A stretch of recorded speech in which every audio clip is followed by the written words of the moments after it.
Trump और Zelensky रूस और यूक्रेन के बीच युद्ध को समाप्त करने के प्रयास और यूक्रेन की खनिज संपदा तक अमेरिकी पहुंच पर बातचीत करने के लिए मिले थे। अमेरिका ने जेलेंस्की पर अपमानजनक व्यवहार करने का आरोप लगाया। रूस के मुद्दे पर दोनों के बीच मतभेद खुलकर सामने आ गया। जिस तरह से ट्रंप जेलेंस्की के बीच बहस हुई और अमेरिकी राष्ट्रपति ने यूक्रेन के नेता को फटकार लगाई, उससे एक तरफ तो रूस गदगद हो उठा है, दूसरी ओर ट्रंप के रुख से नाटो की टेंशन बढ़ गई है। नाटो चीफ ने यूक्रेनी राष्ट्रपति को बड़ी सलाह दी है। उन्होंने जेलेंस्की से कहा कि उन्हें किसी भी सूरत में ट्रंप से रिश्ते सुधारने के लिए रास्ता खोजना ही होगा। नाटो प्रमुख मार्क रूट ने कहा कि उन्होंने यूक्रेनी राष्ट्रपति व्लादिमीर जेलेंस्की से कहा है कि शुक्रवार को व्हाइट हाउस में दोनों नेताओं के बीच हुई जो जुबानी जंग, इसके बाद अब उन्हें अमेरिकी राष्ट्रपति के साथ अपने रिश्ते को फिर से सुधारने के लिए कोई रास्ता निकालना होगा। रूट ने बताया कि उन्होंने जेलेंस्की से कहा कि उन्हें वास्तव में अमेरिकी राष्ट्रपति द्वारा यूक्रेन के लिए अब तक किए गए कार्यों का सम्मान करना चाहिए।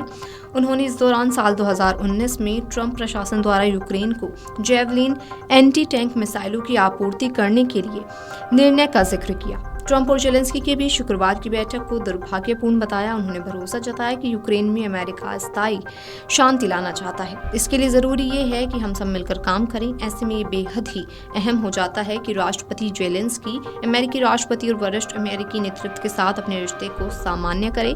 रूट ने कहा कि उम्मीद है कि रविवार को जो यूरोपीय नेता की लंदन में बैठक होने वाली है, वो यूक्रेन को सुरक्षा गारंटी प्रदान करके भविष्य के शांति समझौते को सुरक्षित करने में मदद करेंगे। ट्रंप और जेलेंस्की के बीच व्हाइट हाउस में बैठक करीब 45 मिनट तक चली, लेकिन आखिरी के 10 मिनट में बनती बात बिगड़ गई और दोनों नेताओं के बीच बैठक किसी सहमति पर पहुंचने के बजाय तनाव चरम पर पहुंच गया। इसकी शुरुआत जेलेंस्की और अमेरिका के उपराष्ट्रपति जेडी वेंस की बहस से शुरू हुआ। दरअसल जेडी वेंस ने कहा कि जंग को कूटनीति के जरिए खत्म किया जाना चाहिए। इस पर जेलेंस्की ने वेंस पर सम्मानजनक ढंग से पेश न आने का आरोप लगाते हुए कहा कि किस तरह की कूटनीति। ट्रंप ने कहा कि रूसी राष्ट्रपति व्लादिमीर पुतिन के खिलाफ सख्त रहने से रूस और यूक्रेन के बीच शांति समझौते में मदद नहीं मिलेगी। ट्रंप ने उन चिंताओं को खारिज किया कि वे रूसी नेता के साथ खुद को बहुत ज्यादा जोड़ते हैं। ट्रंप ने ओवल ऑफिस में यूक्रेनी राष्ट्रपति व्लादिमीर जेलेंस्की से कहा कि अगर मैं पुतिन के साथ खुद को नहीं जोड़ता तो आप कभी भी सौदा नहीं कर पाएंगे। आप चाहते हैं कि मैं पुतिन के बारे में बुरी बातें कहूं और फिर उन्हें सौदा करने की कोशिश करूं, लेकिन ऐसा नहीं होगा। मैं पुतिन के साथ गठबंधन नहीं कर रहा हूं, मैं किसी के साथ भी गठबंधन नहीं कर रहा हूं। यूक्रेन के राष्ट्रपति जेलेंस्की ने कहा कि 2014 के दौरान रूसी राष्ट्रपति व्लादिमीर पुतिन ने यूक्रेन के हमारे बड़े हिस्से पर कब्जा कर लिया। तब उन्हें किसी ने नहीं रोका, उन्होंने बस कब्जा कर लिया और लोगों को मार डाला। 2019 में मैंने उनके साथ युद्ध विराम के लिए एक समझौते पर हस्ताक्षर किए। बाद में उन्होंने युद्ध विराम को तोड़ दिया, हमारे लोगों को मार डाला और कैदियों की अदला बदली नहीं की। ऐसे में आप किस तरह की कूटनीति की बात कर रहे हैं? इस दौरान उन्होंने सुरक्षा की गारंटी की भी मांग की।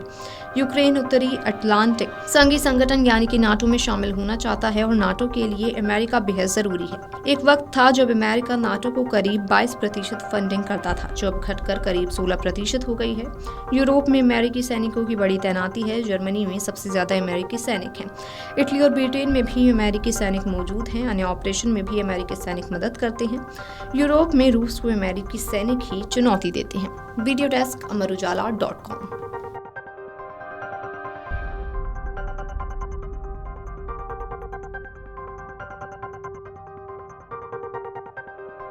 अगर आप ये वीडियो YouTube पर देख रहे हैं तो हमारे चैनल को सब्सक्राइब कर बेल आइकन दबाएं और Facebook पर देख रहे हैं तो हमारे पेज को लाइक करें। 8 मिलियन प्लस सब्सक्राइबर, आपके इस भरोसे के लिए बहुत धन्यवाद।